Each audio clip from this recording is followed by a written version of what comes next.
E aí, turminha, beleza? Vamos testar hoje esse novo aplicativo aqui de aula, tá bom? Espero que vocês curtam, porque eu achei ele bem didático. Hoje nós vamos falar sobre o cloroplasto. Na aula passada eu falei sobre a absorção da luz na fotossíntese, então assista essa aula que também está muito legal no YouTube. Hoje vamos falar desse organoide citoplasmático, que na verdade é uma bactéria. Então, começando aí, vamos falar sobre a endossimbiose, que é a teoria da endossimbiose defendida pela bióloga Lynn Margulis. Então, aqui você está vendo um procarioto ancestral. Estamos aqui há 3,8 bilhões de anos atrás, em um ambiente anóxico, ou seja, com pouco, quase nenhum oxigênio. Essa célula aí foi crescendo, essa célula procariótica foi crescendo e sofrendo invaginações, dando origem ao núcleo, ou seja, a membrana plasmática deu origem ao núcleo, a um ser eucarioto. Essa é a hipótese autogênica para a origem do núcleo, auto de si próprio. A própria célula teria dado origem ao núcleo. Existe uma outra hipótese que é endossimbiótica para a origem do núcleo, mas a autogênica ainda é a mais aceita, tá bom? Então, aqui estamos já há 1,5 bilhão de anos atrás, quando o oxigênio começou a ser liberado para a atmosfera, e um fenômeno aconteceu chamado de holocausto do oxigênio, porque o oxigênio é muito reativo, pessoal, acabou matando grande parte dos organismos anaeróbicos naquela época. Neste momento, quem tivesse um organismo aeróbico teria a grande vantagem de ser resistente ao oxigênio. Então foi o que aconteceu. Essa bactéria ancestral da mitocôndria, a bactéria aeróbica, ela foi endocitada, mas não foi digerida. Isso deu uma grande vantagem a quem portasse esse ser aeróbico, já que o oxigênio era bastante tóxico. Endodentro, sim, junto, biovida. É uma endossimbiose mutualística. Por quê? Porque ambos saíram ganhando. A célula eucariótica com a desintoxicação pelo oxigênio, além de um aporte energético maior, e a mitocôndria está num ambiente também protegido com nutrientes disponíveis, tá bom? E logo depois aconteceu a endossimbiose de uma cianobactéria.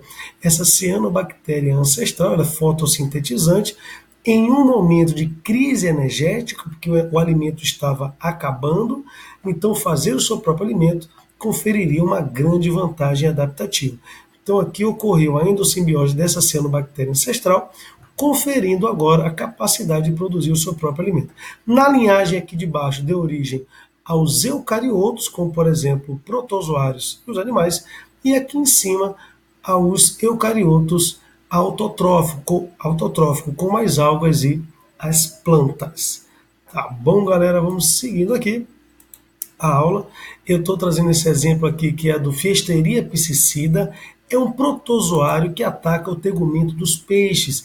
Ele é heterotrófico, mas ele consegue endocitar algumas algas e ele não digere os seus cloroplastos. Ele aproveita o cloroplasto para fazer a fotossíntese.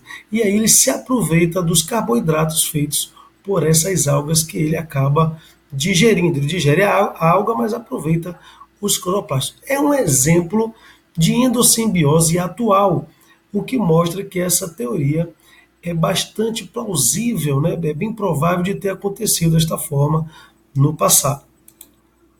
Seguindo aqui, o cloroplasto, pessoal, ele é um plasto ou plastídeo. Então você está vendo aqui um proplastídeo, que é o precursor do plasto, que se diferencia nos plastos. Eu gosto de classificar em leucoplasto, leuco de branco, aqueles que não armazenam pigmento, não tem cor, leucoplasto e cromoplasto. Como exemplo de leucoplasto, eu trouxe o amiloplasto, que armazena amido. Mas tem também os proteoplastos, que armazenam proteínas. Tem os elaioplastos ou oleoplastos, que armazenam lipídios, né? Armazenam óleos. Então, esses são os leucoplastos. Aqui dentro dos cromoplastos, temos o cloroplasto, que vem de um proplastídeo chamado etioplasto. Na presença da luz, que o etioplasto se diferencia, se especializa no cloroplasto, que é um plástico que armazena um pigmento verde de clorofila, tá? E como exemplo de cromoplasto, também eu trouxe aí um eritroplasto, que vai armazenar uma eritrofila, um pigmento vermelho, como o licopeno.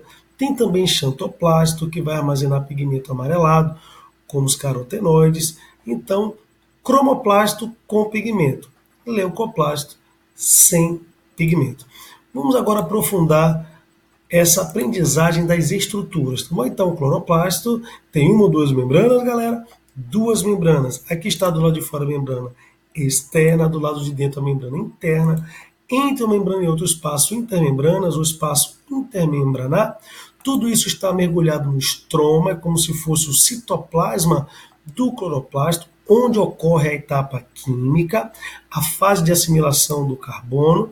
Aí você está vendo as lamelas, que são invaginações da membrana interna, que conectam os tilacoides, aí no número 6, essa estrutura membranar que contém os pigmentos da fotossíntese, da absorção luminosa para a fotossíntese, os pigmentos acessórios como carotenoides, a clorofila. Então, o tilacoide é o local de ocorrência da etapa fotoquímica, dependente da luz, ok? No número 7, você tem o grano é uma pilha de tilacoides, e o conjunto de pilhas chama-se grana, é o plural de grano. Vamos ver agora uma imagem, pessoal, uma imagem real aí do cloroplasto. Aí estão as membranas, externo, interno, espaço intermembranar. Aí você tem o tilacoide, que é onde ocorre a etapa fotoquímica, o estroma, onde ocorre a etapa química, ali as lamelas conectando os tilacoides, uma pilha eu chamo de granum, conjunto de grano, grana, que é o plural. Você já não pode dizer que não conhece com detalhe a estrutura do cloroplasto. Vamos lá. Essa é uma planta aquática, uma melódia. Então é bem interessante aí, ó, porque dá para ver a quantidade de cloroplasto que tem, né, numa célula vegetal. E aí está acontecendo um movimento chamado de ciclose, um movimento que ocorre no sentido anti-horário. E aí, por exemplo, se a luz estiver desse lado, os cloroplastos migram para o lado de lá. Se a luz estiver do lado esquerdo, eles migram para o lado de cá. Então, eles vão indo de acordo com a luz, né? Eles vão migrando com ativa participação do citoesqueleto, que é o esqueleto da célula. Vamos dar uma olhadinha nessa questão, que é bem interessante, uma questão da UFBA. A UFBA sempre faz questão legal. O cloroplasto, no sistema celular eucariótico, pode ser considerado como um detector de luz, absorvendo fótons. É isso aí, galera, verdadeiríssima. O fóton é uma unidade de luz que é captado pelo cloroplasto. Vamos lá, galera? Algumas observações importantes, curiosidades também. A carência do beta-caroteno, que é o precursor da vitamina A, provoca a xeroftalmia, o xeroseco, oftalmo, olhos. Os olhos ressecam. Vamos falar com detalhes disso aqui. E a cegueira noturna, que prejudica a visão no escuro. É encontrada em vegetais de cor amarelada, tá? A cenoura, mamão, abóbora, né? Não gosto de abóbora, mas é riquíssimo em vitamina A. Bom, aqui eu vou falar só um pouco rapidamente da estrutura do olho humano para poder explorar essas patologias. Tá? O cílio, que protege os olhos, a íris é a parte colorida, a pupila regula a entrada de luz e a esclera a parte branca. Internamente, que traz alguma confusão. Pessoal, a córnea é essa porção externa, essa membrana que fica na frente do olho. Aqui é o cristalino, que é a lente, né, vai dar o foco, mas não está mostrando aqui, mas é aqui no fundo do olho que está a retina, onde estarão os cones e bastonetes, neurônios responsáveis pela percepção das cores e a percepção de claro e escuro. Aqui está o nervo óptico, que na verdade é a tomada que conecta o olho ao cérebro.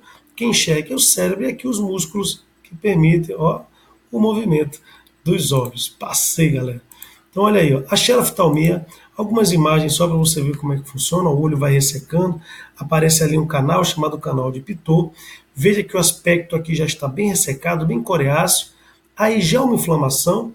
Essas imagens continuam, mas não tem necessidade. A pessoa pode perder a visão, ficar cega por falta da vitamina A. Importantíssimo.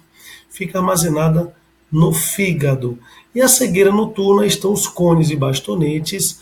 Eu vou dar uma ênfase maior agora aos bastonetes. Os cones fazem a diferenciação das cores, bastonetes claro e escuro. Então o beta-caroteno ele é convertido na vitamina A que vai sintetizar essa proteína chamada rodopsina, que vai possibilitar uma certa visão no escuro. Como percebemos isso? Quando você entra no cinema, você não está enxergando nada. Passa um tempinho, você, agora eu estou conseguindo ver alguma coisa. É o tempo, claro, se você tiver vitamina A na dieta, para converter o beta-caroteno na rodopsina e permitir a visão no escuro. Em alguns países da Ásia e da África, onde há carência de vitamina A, acidentes, principalmente de trânsito noturnos, são muito frequentes. Tá? Por isso que tem até uma proposta aí de fazer alimentos transgênicos, ricos em vitamina A, e aí é outra conversa. Mas vamos lá. E o licopeno, gosto muito de falar do licopeno porque é o antioxidante mais poderoso que nós conhecemos, tá? É um poderoso antioxidante utilizado na prevenção do câncer de próstata e da aterosclerose, tá? Na verdade, as pesquisas mostram que ele previne vários tipos de cânceres, inclusive o câncer de mama. Encontramos aonde? Vegetais avermelhados, principalmente no tomate, melhor ainda, no molho de tomate. Por quê? O processo de aquecimento rompe os plásticos. E um molho de tomate, por exemplo, tem até 30 vezes mais licopeno do que o tomate in natura. Então, vocês aí podem abusar do molho de tomate porque é riquíssimo em licopeno. Então, rapidamente aqui sobre o câncer de próstata. É um câncer que acomete os homens, então precisamos fazer os exames a partir de 45 anos anualmente, tá? A incidência do câncer de próstata em homens é simplesmente de 100% em homens acima de 80 anos. Se você viver o suficiente, infelizmente, terá o seu câncer de próstata. E o licopeno ajuda a prevenir esse tipo de câncer, tá bom? E aqui a aterosclerose. O que é isso, pessoal? É a formação de uma placa de ateroma, uma placa de gordura. Como é que ela se forma? Uma molécula transportadora de gordura, como o LDL, pode se chocar com um radical livre, por exemplo, um oxigênio eletricamente carregado, um peróxido de hidrogênio, uma água oxigenada, e ao se chocar ele se destrói e forma uma placa de gordura no vaso. Se for um vaso que está levando o sangue para o coração, uma coronária, pode entupir, causando um infarto do miocárdio, se for no cérebro um AVC, um acidente vascular cerebral, por conta da formação de uma placa de ateroma. Como funciona um radical livre? Ele se oxida no lugar da molécula saudável. Então isso faz um antioxidante como vitamina E, vitamina C e principalmente o licopeno. Se ele se choca com o radical livre, ele acaba protegendo as moléculas saudáveis, como por exemplo um LDL.